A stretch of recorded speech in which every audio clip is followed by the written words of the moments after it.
Hey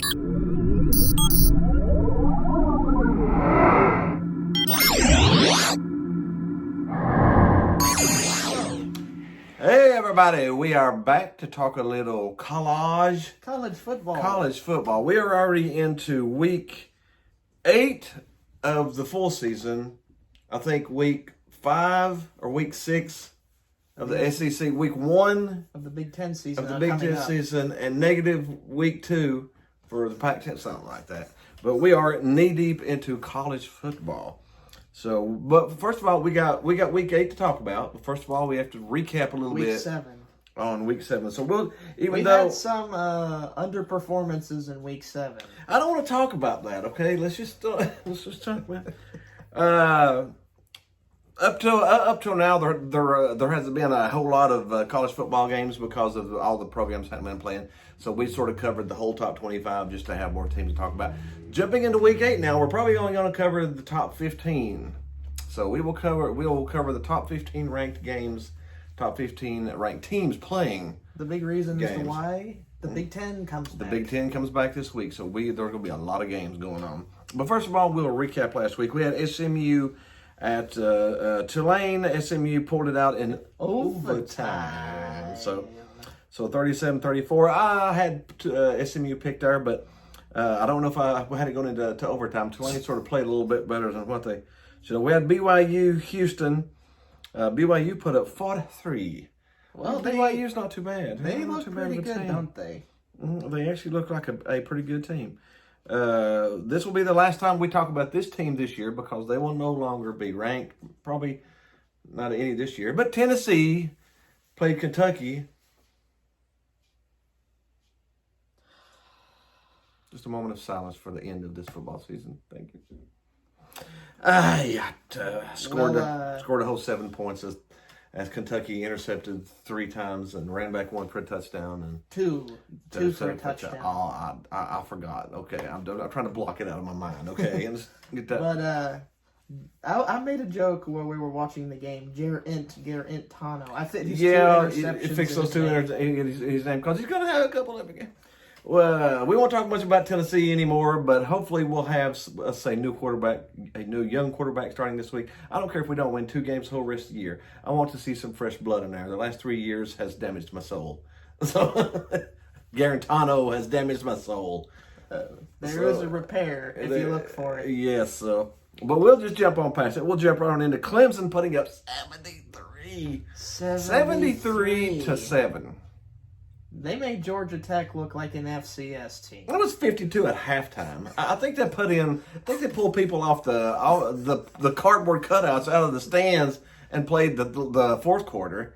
It was bad, dude. 73-7. It was really brutal. It was brutal. We had Pittsburgh at Miami. Miami won 31-19. Should have won by a little more, but still to get that W. Pittsburgh has been a little bit of a nemesis to Miami, so to get that win's good for them. We had numbers 15 Auburn at South Carolina. We can go ahead and say a moment of peace for a moment of silence for Auburn's football season. Also, because South Carolina beat them.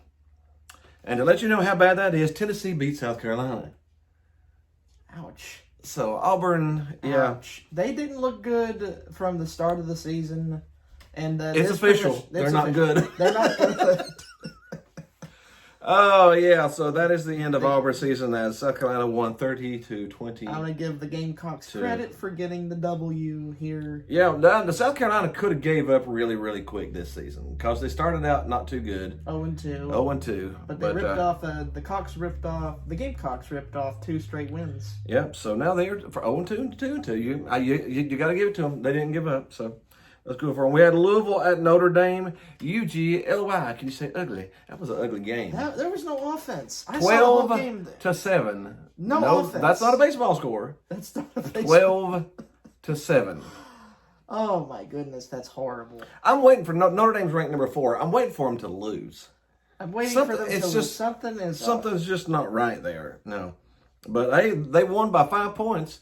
That was one of the ugliest games I've seen the Irish play in a while. Yeah, I think somebody hit a grand slam in the bottom of the ninth and won it. It was horrible. It's low scoring, horrible. We had Texas A&M at Mississippi State. A&M, well, Mississippi State is a burning trash pile right now in terms of Yep. offense. They scored 14 points, but A&M put up a 28. They've went like 30-something drives without scoring a touchdown, which is not good. Which is clearly eminent by Mike Leach's first season. Yeah. But So- Texas A&M got themselves back on track. Texas A&M's back on track. Again, I don't know how much of a track they're on. I don't think they're in the category of Florida, Georgia, or Alabama, but they're probably one of the next tier down as far as the SEC goes. Probably the upset of the week. North Carolina was ranked number 5 And at Florida State. And got Florida State abs- was horrible up to this point. And Florida State must have found something in the gas tanks, but they just skunked them in the first half. Yeah, 31-28. They ended up winning the game. They pulled off a bit in the second half, which was a mistake. Oh yeah, But- you don't pull up and no. But Florida State did skunk them in the first half. But that proved to be enough to win the game, as North Carolina had a very terrible fourth down drop that could have got them at least a field goal or a touchdown. Yeah, but I mean, those are the games. If you're a top 5 team, that you're supposed to pull out and win. You can struggle with a team, you just don't lose to that team. You know, the Alabamas, the Clemsons, they might struggle, but then they find a way to score 10 points in the last 3 minutes and win the game. And North Carolina's dead. But of course, North Carolina's young. Honestly, I didn't expect them to be this good this early. So I expected it to be next year. So we'll just wait and see. We had Georgia at Alabama in the game of the week. It looked good until halftime, and then Georgia scored 0 points. Georgia crapping the In bed the in the second big half. matchup. Oh my goodness. Wait a minute, I've heard that story before. Georgia was leading at halftime, and then And Alabama lost. and lost to Alabama. Okay, don't they do that every game? Every year. Every- It's the same thing. Every game that Georgia plays Alabama, Georgia gets ahead and And then loses by double digits. That's because they got the good old choke symbol on here. This is Georgia football. Until they do something right, Different- this is going to be Georgia football. They Alabama are made cursed, their defense looked. Alabama's offense is elite. It is. Honestly, I actually saw some numbers. What's his name? Davis is quarterback for Alabama. Mac Jones. Mac Jones. Yeah, Mac Jones. What am I thinking? Davis. Mac Jones. threw for 400 yards. He actually has right now similar numbers at this point of the season that Joe Burrow did last year. That's, I mean, really similar completion percentage, yardage, very, very similar. So he is on that plane right now. I'm not kidding. Alabama's offense can score on anybody. It's good, yeah. People aren't talking about Mac Jones enough. He may be the Heisman favorite right now, to be honest. 400 yards on Georgia's defense. That's Nobody impressive. else. Yeah, that is impressive. So we had Boston College at Vautech, the last ranked game of the week, and Vautech put up 40 on them. Took care of them pretty easy. Yeah, that was pretty much an easy game. We had 3 games that were postponed. Number 8, Cincinnati. Number 10, Florida. Number 7, Okie State. Those were postponed because Probably a of blessing in disguise. COVID. Probably a blessing in disguise for LSU. Yes, I think it was. That was not going to be a good one, I don't think, for them. All right, let's go ahead and jump into week 8. We will jump in. We have number 1. First of all, number 1, Clemson is playing Syracuse. That's going to be a double-digit Clemson win handed on a platter. Oh, that might be 50 points. It may. I mean, last week it was 73-7. This one may be 63-10 or something. I mean, Here on it's, this plate, we give you a dub. here to eat it up, and I'll say I'm all for Clemson. I think Clemson should put up 100. It's Want to go for 100? It's Syracuse's job to stop them, not Clemson's job to stop themselves. So why would you quit scoring? I'd put 120 on them if I could, but that's just me. I have an aggressive mentality when it comes to that. Number 2, Alabama. Oh man, I didn't think I was going to have to talk about Tennessee anymore. Number 2, Alabama is taking on Tennessee. Just when you thought you were going to stop talking about them. They always come back in. They always knock on your door. Alabama's favored by 21.5, and I'm going to take Alabama. I think Alabama will beat them by more than 21.5. If they looked like they did against Kentucky, that won't be a first It's half effort. 52-10. That's my score pick for the Alabama-Tennessee game. 52-10. And With how good Alabama's offense looks. and how bad our defense looks. we are going to give up a lot of touchdown passes, and we will score a touchdown in the last 2 minutes of the game. And Garantano will throw an int. If Garantano plays, I don't know about that. It may be uglier than that. We will go ahead and jump ahead to number 3, Notre Dame now. Notre Dame has jumped up to number 3. Which is pretty undeserved because of how they played. No, that's not going to last, dude. It's not going to last. If Notre Dame makes it into the playoff, they're going to be the Oklahoma of this playoff. They're going to get beat 80-0 in the first round of the playoff. Please don't remind Oklahoma of that beating they received last year. Or the year before. Or the year before. Or the year before. We got number 3, Notre Dame at Pitt. That's a trap game for Notre Dame if there ever was one. Pitt's a nemesis to Notre Dame, too. Notre Dame's favored by 10. I want to pick the upset. Oh, we got to pick the upset. we got Pitt plus 10. You got 10 points to play with, anyways. Because of how 12 points against Louisville, the worst ranked secondary in the ACC.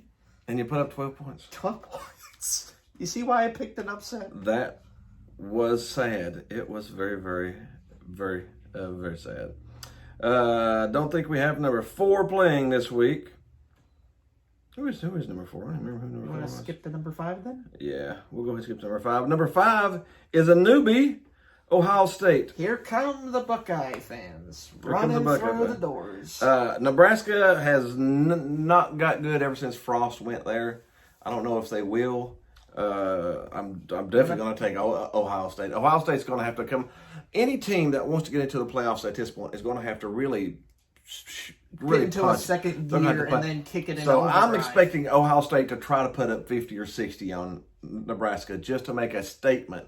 Coming into the season, they're basically gift wrapped if they ever had one. Oh, they're in the playoff. There's no. I mean, they will have to trip up. They would have to trip up and lose to somebody in order to not make it. But Ohio State's favored by 27, and honestly, I think I'll take Ohio State. I think they'll beat them by more than 27. Now we have an actual ranked matchup. We got Okie State, which is number 6, taking on Iowa State, which is number 17. Okay, that's interesting. Now Okie State's favored by 3 at home, so it's basically a pick'em game. They think it could be either one of them, but they're leaning towards Okie State because Okie State's at home. Oklahoma State has a good running game, but I don't know if they have a good enough passing game. It's the other way around for Iowa State. They have a good quarterback, but they don't really have much of a running game. So it's one matched up against the other. Okie State is. Help me, Okie State. You're my only hope. That's the Big 12. That's the Big 12 saying that to Okie State. Because all the other stars have 2 losses. You want to pick the Cowboys? I'll pick the Cowboys. Got a little soft spot because I'm a man. I got a little soft spot for Okie State. Are you really referencing his little interview? I'm 40. I'm a man. I like Gundy a little bit. He's a little goofball with his mullet. So, we'll pick Okie State there. Number 7, again, is not playing this week. So we'll jump up to number 8, Penn State at Indiana. Penn State is going to trample them. Yeah, I'm definitely taking me some Penn State there, especially since the line's only 6.5. Penn State should beat them by more than 6.5. Indiana might have a decent little team this year, but I would still lean towards that one. We got another ranked matchup. We got number 9, Cincinnati at SMU. Oh, here comes a good old American matchup in the American. Undefeated. Both of them are undefeated. This is a big matchup for Cincinnati if they want to boost their credibility for a big bowl game. Yeah, SMU's 5-0, Cincinnati's 3-0. So we got 0 losses in this game. I'm going to pick the Bearcats. Yep. SMU's actually favored in this. So you get plus 2.5 on that. So that's actually not a bad pick. Not a bad pick. Cincinnati looks a bit more complete to me. Yeah. Yeah, you got a little more. You got a few points to play with there too. Number 10's not playing, but now number Miami is 11. We got Virginia at Miami. Miami is going to win that game. Virginia's pretty bad this year. They're the 1-3. Is this how you actually? I think that's it. Yeah, the U. Yeah. Virginia is not doing very well this year. BYU jumped up to 12. They got Texas State coming. That's a 30-point loss right there. That just screams 30-point loss. That screams all over a 30-point loss. Yeah. We got. Do we have 2 teams ranked 14th? That's weird. That's very odd. Yes, it looks like we do have 2 teams ranked 14th. I bet you one of them's supposed to be 13th. But we got Illinois at Wisconsin. Wisconsin will take care of that one pretty easy, too. That's a 3-touchdown game there. Let's talk about a program that just gets underlooked by people and some people don't respect, but they just keep winning. I like Wisconsin. They're that team. They're that underranked, underspoken about football Running team. game, That's offensive consistent. line. I mean, they're consistent top 15 every Kind year. of a team that Tennessee wishes they could be right now. Right now, yeah. And then we got NC State at now number 14, North Carolina, from 5 to 14. To 14. So They got a hill to climb. yeah, I think that NC will take care of it pretty good. NC State's only got 1 loss, but North Carolina is a better team, and North Carolina's at home. They surely should pull this out. North Carolina at home, coming off of a loss, should pull the line. It should be probably, I mean, it may be 17 points or more on that one, so that should be it. And I think that's it. Yep, that should be it for the top 15. That is it for the top 15 in the week. So we hope you enjoyed the video. Be sure and Click hit a the like. Hit the sub button, subscribe button. Subscribe. Leave a comment below. Tell us what you think is going to happen this week. Yeah, tell us how bad you think Tennessee's going to lose by. If you want. If you want. Anyway, hit the Groovy Bay button over here somewhere. On my head. I see it somewhere. Other than that, we're gone, and we'll see you next week for some more college football. See you next week.